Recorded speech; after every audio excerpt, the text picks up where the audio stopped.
World War II. Bombs, rations, soldiers. But what about the children? Their fear. Their freedom. This is their story. Darkness fell while we were standing at the bus stop, looking over the valley to Crestford, where the mill was lit up, all the windows twinkling in the dusk. And my father said, "Have a good look at that. It'll be a long time before you see the lights again." This morning, the British ambassador in Berlin handed the German government a final note stating that unless we heard from them by 11 o'clock, that they were prepared at once to withdraw their troops from Poland, a state of war would exist between us. I have to tell you now that no such undertaking has been received, and that consequently this country is at war with Germany.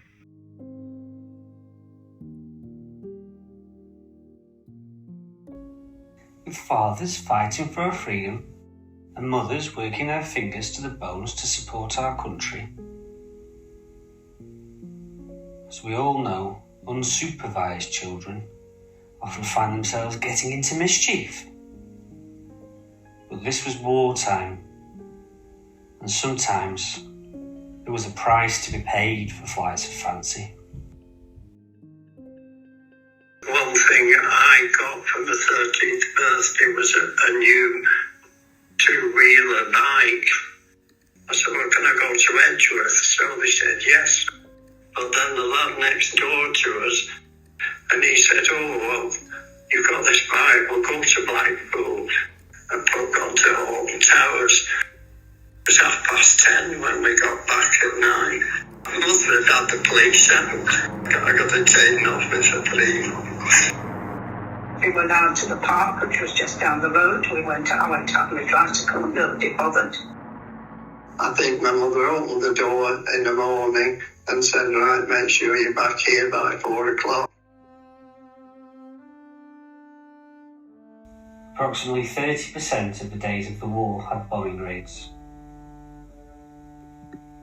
Meaning families spent over 650 nights huddled together in whatever shelter they had available, crossing their fingers, closing their eyes, and wondering what horrors might await them once the all clear sounded.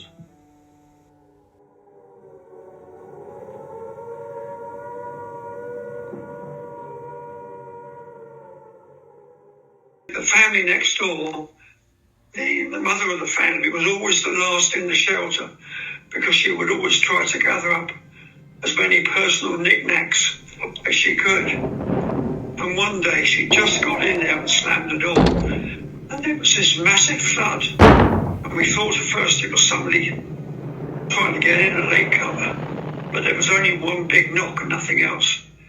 When the all clear came, we came out, there was this huge chunk of shrapnel had embedded itself in the door, and she just got in time, you know.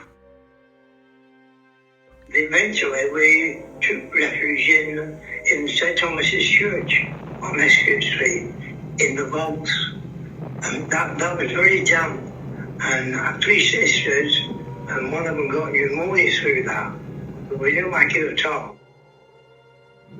We had an Anderson shelter, which he put a lot of soil over and planted things on it, but it tended to flood. So sometimes we went through the hedge and joined next door during an air raid. Despite harsh rationing issued by the government, British people best showed their resilience by not starving.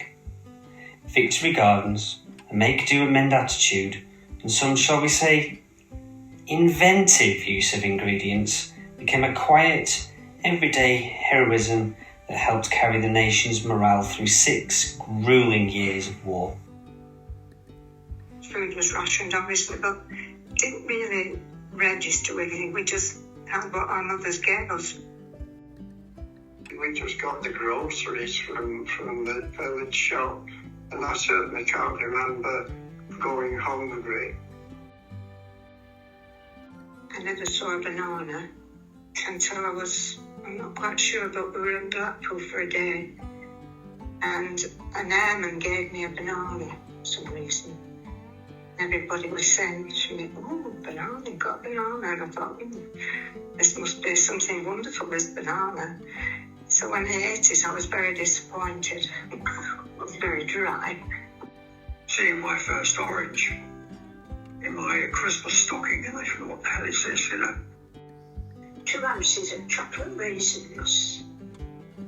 And I made them last all week. But we didn't go without, because we found it grew everything you could think of.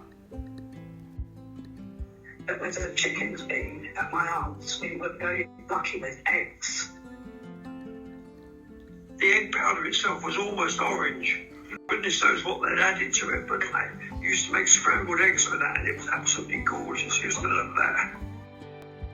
Having pops for breakfast. It was an acronym, pieces of bread. You have dry bread with warm milk on. I think Mother was marvellous.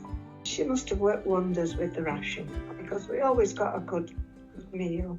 I don't remember going short of anything. I don't ever remember having chocolates or sweets. My daughter said to me the other day, and we were talking about this, she can't imagine how we managed to live like that. We remember the routines, the rations, and take pride in our resilience and resourcefulness. But then there are the parts that we don't or can't speak of. The things we have to bury so deep inside ourselves that facing them would render us mute. My eldest brother was killed in Italy in 1944, aged 21. My mother was never the same after. She was broken-hearted. Let's let our politicians do all they can to avoid war. World War was horrendous. Although we can remember so much, we don't remember the heartbreak. I'm still learning how bad it's been with some of these television programmes.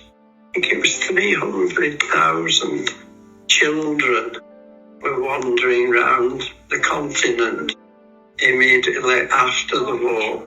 A lot of it in Germany with nobody other than themselves.